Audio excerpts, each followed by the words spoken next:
All right, so in this video, we are going to move into section 7.5, which is actually titled Strategies for Integration. Now, one of the good things and bad things, so kind of talk a little bit before we start here. There's nothing new in this section. I'm not going to teach you any new rules or anything like that.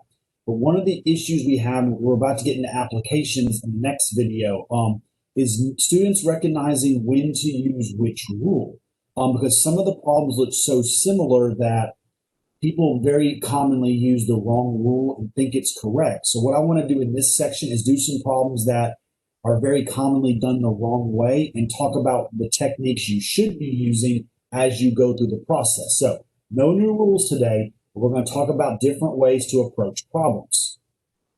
So what I'm going to do to start off is I'm going to put a combination of problems that look very similar, but they're all actually integrated different ways, and we're going to work through them all together.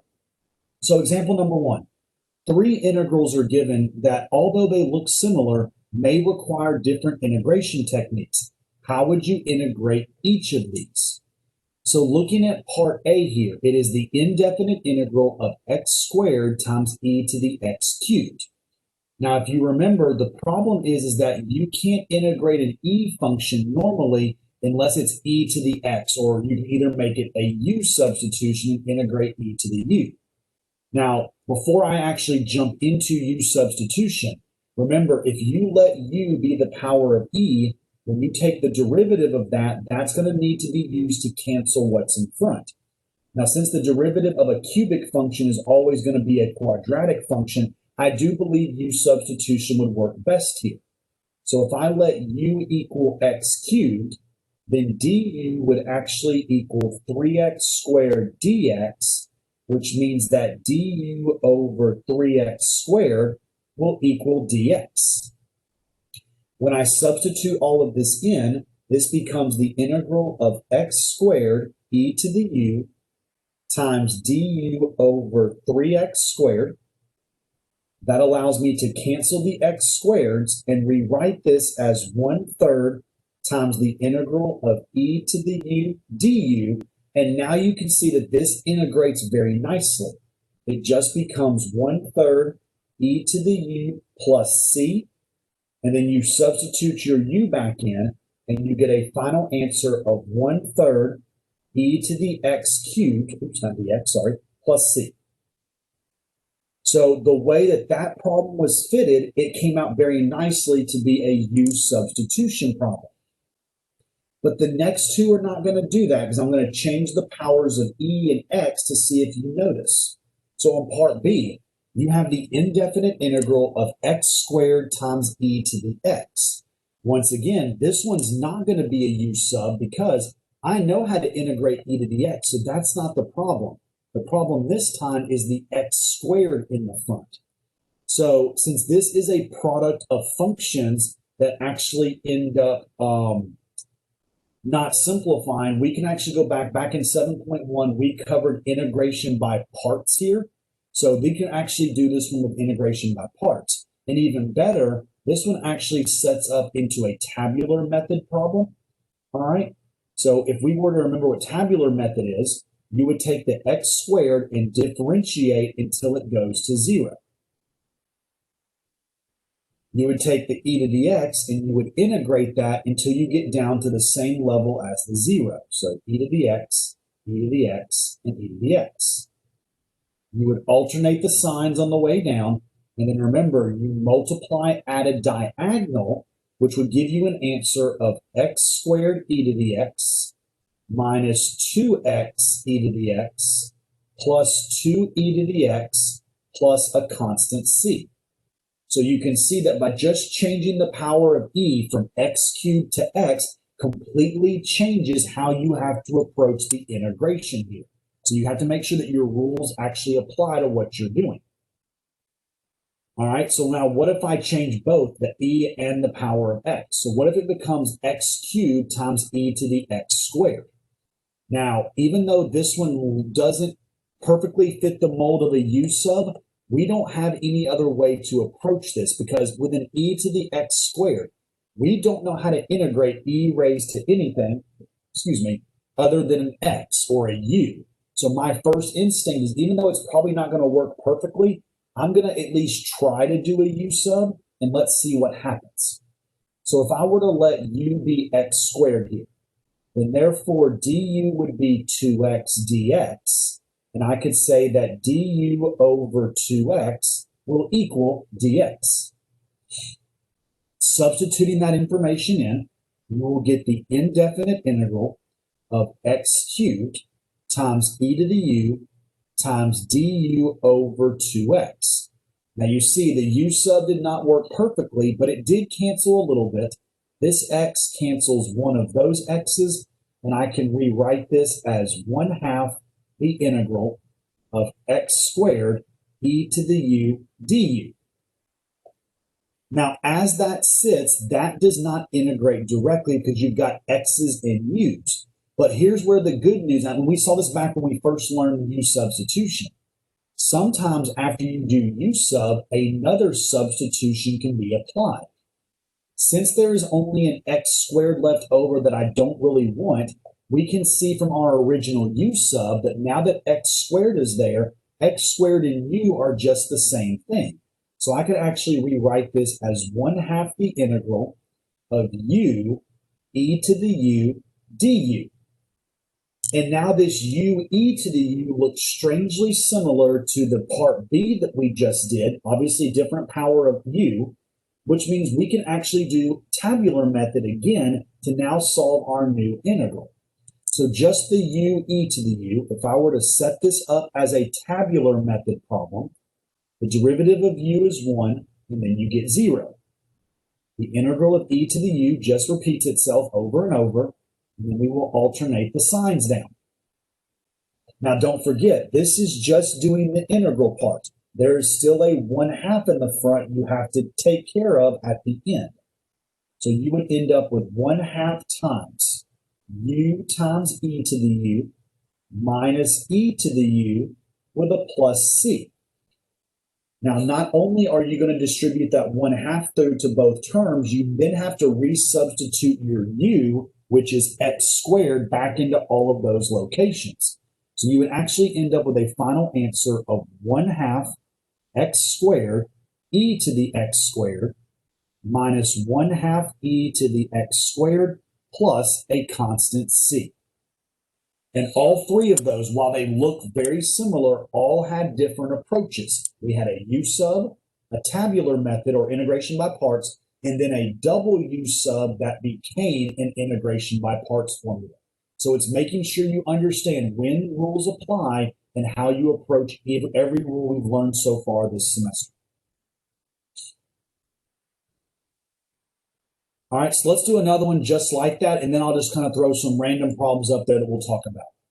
So same instructions, go through all three of these, and let's talk about the different techniques of integration.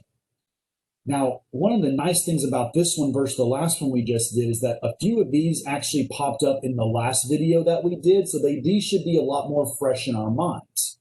For example, on part A, when you're asked to integrate x over 1 plus x squared, that looks strangely familiar to the natural logs that we were doing in 7.4. Now, the only issue is that in order for this to be a natural log, I need there to be a 2x on top, which you can put a 2 there as long as you put a 1/2 out front. And this actually just integrates directly into 1/2 times the natural log of 1 plus x squared plus c. Very simple integral if you recognize the rule. The difference is that what if I take away the x and make it a 1? This is no longer a natural log problem because you can't just stick an x on top. But this is actually your inverse tangent rule, so we still have a way to integrate this. This just becomes the inverse tangent of x plus c. Now, the only tricky one here is that, once again, those were nice direct rules. Part C, by changing the bottom to 1 minus x squared, this opens a completely different window you have to do. Because now what ends up happening is the bottom can be factored unlike the previous two. So you can factor the bottom into 1 plus x times 1 minus x, which now makes us have to resort back to what we learned in the last video, which is partial fractions. So I would have to take the 1 over 1 plus x, 1 minus x, and break this down into its partial fraction decomposition, which would be a over 1 plus x plus b over 1 minus x. Just like I did in the last video, I'm going to multiply everything by the factor denominator. Distribute that through.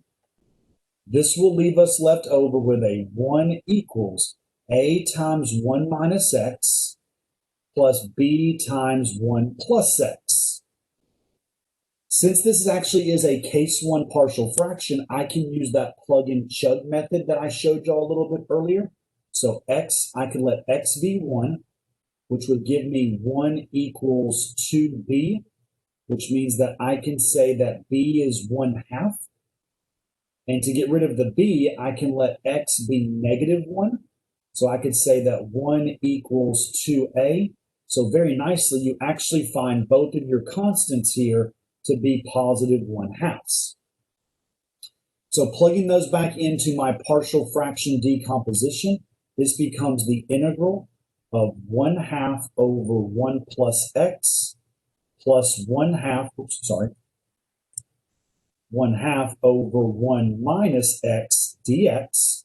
And this very nicely integrates into, let's see, the 1 plus x is nice, so that's 1/2 the natural log of 1 plus x. But be careful on the second one. Since the bottom is 1 minus x, the derivative of that is actually -1. So you would actually need a negative on top to make this work. So it actually becomes minus 1/2 the natural log of 1 minus x with a plus c. And those are 3 different variations that all look very similar, but they are done with just a direct natural log, inverse trig, and then partial fractions you have to be able to do.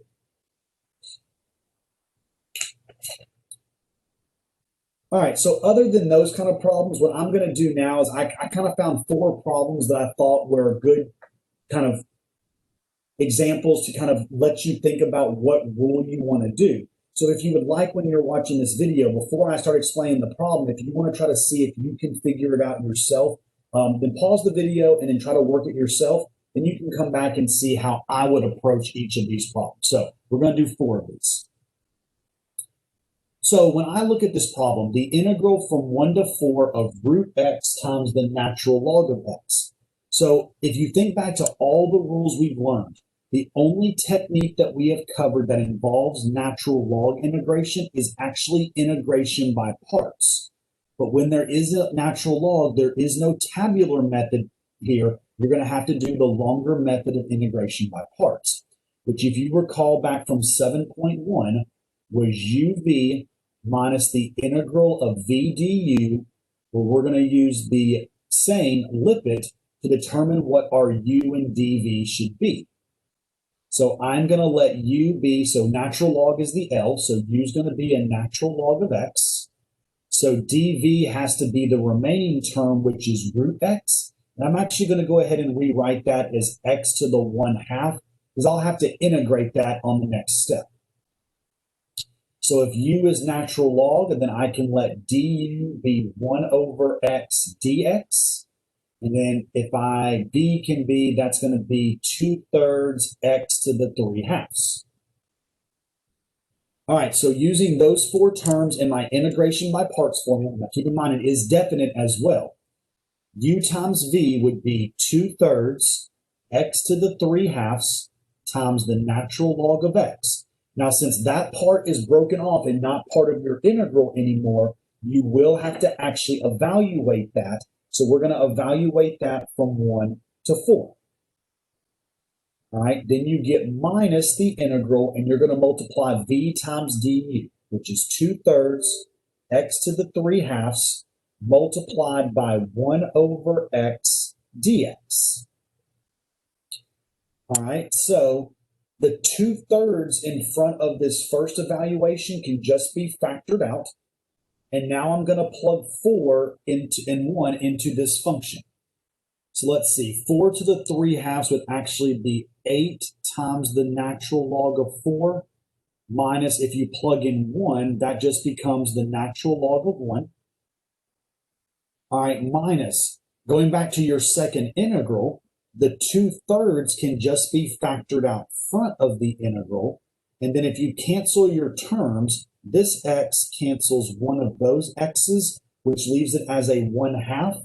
So it's x to the 1/2 dx. And then don't forget, you're still evaluating this integral from 1 to 4 as well.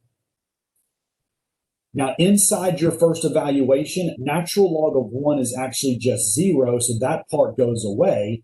And 2/3 times 8 makes this 16/3 times the natural log of 4 minus 2/3. And I can now integrate my x to the 1/2 the same way I did to find my v term.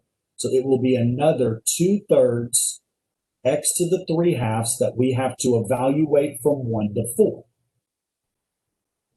So this becomes 16/3 times the natural log of 4 minus, if I factor that extra 2/3 out, you get a 4/9.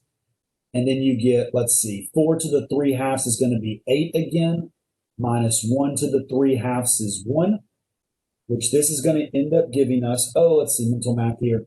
That is 16/3 natural log of 4 minus 8 minus 1 is 7, and 7 times 4 is 28. So that would be 28/9 as your second constant. And that is your final answer. Once again, I knew that this was going to be an integration by parts formula because there was a natural log involved. That was my giveaway.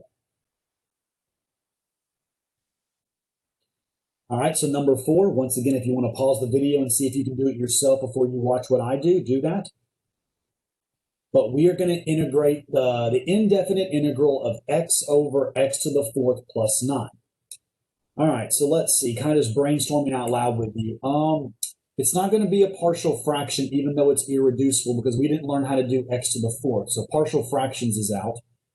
It's not going to be a natural log because you would need an x cubed on top to make this work when we can't add x's. I believe the only way to approach this is going to end up being a u sub. But in order for a u sub to work, I'm going to have to cleverly rewrite the problem to make this work. So it looks like that I could rewrite this as the indefinite integral of x over, and why don't I cleverly rewrite x to the 4th as x squared all squared? Because now what this allows me to do is if I let u equal the inner x squared, then when I set up my u substitution, which would make du 2x dx, and du over 2x would equal dx, let's see what happens when I plug all of this in. This becomes the indefinite integral of x over, that now becomes u squared plus 9 times my dx term, which is du over 2x. Very nicely, the x's cancel, which makes it a very nice problem, and I can actually rewrite this as 1/2 the integral of 1 over u squared plus 9 du. And since there are no more x's and there are no variables on the top, this actually becomes something I remember how to integrate. We reviewed this in the last video, but I'll put it up here one more time. Remember that when you integrate 1 over u squared plus a squared with respect to u, which is similar to what we have, this becomes 1 over a times the inverse tangent of u over a. So that means I can directly integrate this fraction using this rule. So that would be 1/2 times 1/3 times the inverse tangent of u over 3, and we're going to pick up a plus c. But since the original problem was in terms of x, I have to go back to my x term. So when I plug everything back in and simplify, you should get a 1/6 times the inverse tangent of x squared over 3 plus a constant c. And that is the final answer for this indefinite integral.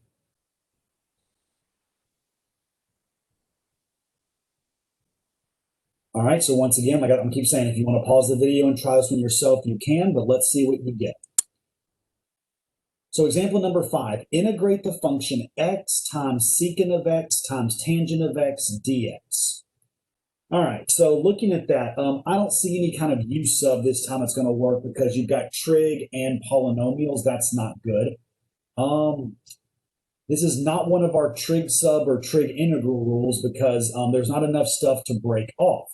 So unfortunately, this is kind of the rule of thumb. If none of your rules really work, usually by default, we will have to go to integration by parts and figure out if there's a way that I can do this. And I believe that there is now that I'm looking at it a little bit harder.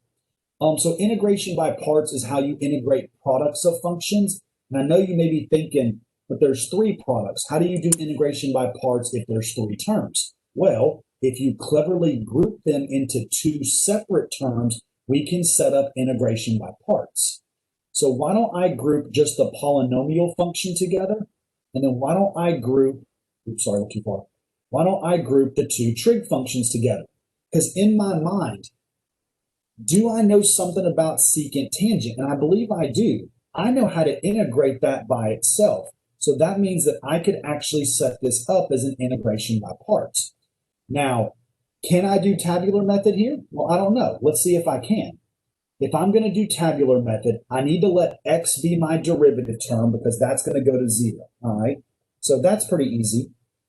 Now, before I commit to tabular, let's see if this second part can be done. I've got to be able to integrate twice. Well, the integral of secant tangent, that one's pretty simple. That is just the secant of x. But you're going to have to be able to integrate secant again. Now, this may not be one of the 6 rules from early on in this semester, but this is one of the rules that I gave you at the beginning of 7.1, and I said that you would have to know this rule. The integral of secant is something that you can do. So this would become the natural log of secant x plus tangent x. And since I was able to integrate this twice with relatively ease, I can set this up as a tabular method where I multiply by the diagonals. So in the end, it actually comes out to be not a too difficult problem once I figured out what I could do. This would be x times secant of x minus the natural log of secant x plus tangent x plus an arbitrary constant c. So once again, you didn't have to do tabular method. You could have also done this with just the regular integration by parts like I did earlier. But I always see if I can do tabular if possible. Usually when natural logs are involved, tabular doesn't work. But with polynomials and trig, yeah, usually you can do that. All right, and then just one more, just throwing on here. So what about something like this? How would you approach this? Once again, if you want to pause the video and try it yourself, you can. Do note that it is a definite integral this time. So you've got the integral from 0 to root 2 over 2 of x squared over the square root of 1 minus x squared. All right, so if you remember back in a previous section, we did a whole section on how do you deal with square root functions that don't set up as a u sub. So you could do a u sub here and possibly a double substitution might be beneficial, but there was actually a more direct way we did this, and that was called trig substitution. So if you remember back in 7.3, an easy way to get rid of square roots with x's and other x's is to do a trig sub. Now you got to remember those 3 basic rules of trig sub, and the one that shows its head here is of the form the square root of a squared minus x squared, which tells me I need to do a trig sub of x equals a times sine of theta. So in my problem, I'm actually going to let x equal just sine theta, because a is just going to be 1 here, and therefore dx would be cosine theta d theta. When I substitute that in, the other issue that shows up is that you've got to change your parameters. These parameters are in terms of x, so you've got to figure out what angle for sine makes it equal those values. So when x is 0, you got to figure out your angle. Sine of what would give you 0? Well, sine of 0 would give you 0. And then if x is root 2 over 2, the sine of, let's see, I believe it's going to be pi over 4. So if sine of pi over 4 will give you root 2 over 2, that's my new upper parameter. Plugging in everything else. So with trig sub, remember you plug your x's and dx's in everywhere. So that would be sine squared theta over the square root of 1 minus sine squared theta times my dx term, which is cosine theta d theta.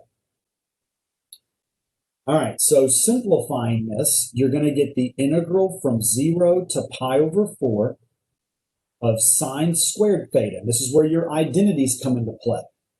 1 minus sine squared is equal to cosine squared. And the square root of cosine squared would give you cosine theta. And then you multiply the whole thing by cosine theta d theta. That's really, really nice because your cosine thetas cancel and you're just being asked to integrate a sine squared function. Now, also in the trig integral section, which was 7.2, we talked about that you can't integrate sine squared directly. You will have to use a half angle identity to set up another integration. So sine squared can be written as 1/2 times 1 minus the double angle of cosine. I'm going to come up to the right-hand side here. That 1/2 can be factored out front, and we're just going to integrate the 1 minus the double angle of cosine. All right, so integrate both of those terms. That would be theta minus sine of 2 theta divided by 2, evaluated from 0 to pi over 4. So 1/2 stays out front. So beginning with the pi over 4, if you plug that in, you would get pi over 4 minus. Doubling pi over 4 would give you sine of pi over 2. And sine of pi over 2 is 1, so that becomes a 1/2 minus, and the best part of this problem is that if you plug 0 into both of those terms, you're going to get 0. Distribute the 1/2 through, and you're going to end up getting a final answer of pi over 8 minus 1/4 for this definite trig substitution problem. So that ends the video for 7.5. This was not meant to be a long section, but it's kind of reminding you, you're going to have to be able to distinguish throughout the rest of this class when rules we've learned apply, because we're done learning new rules. Everything else for the rest of this term, for the last 3 or 4 sections, is going to be applications of all the integration techniques that we've learned.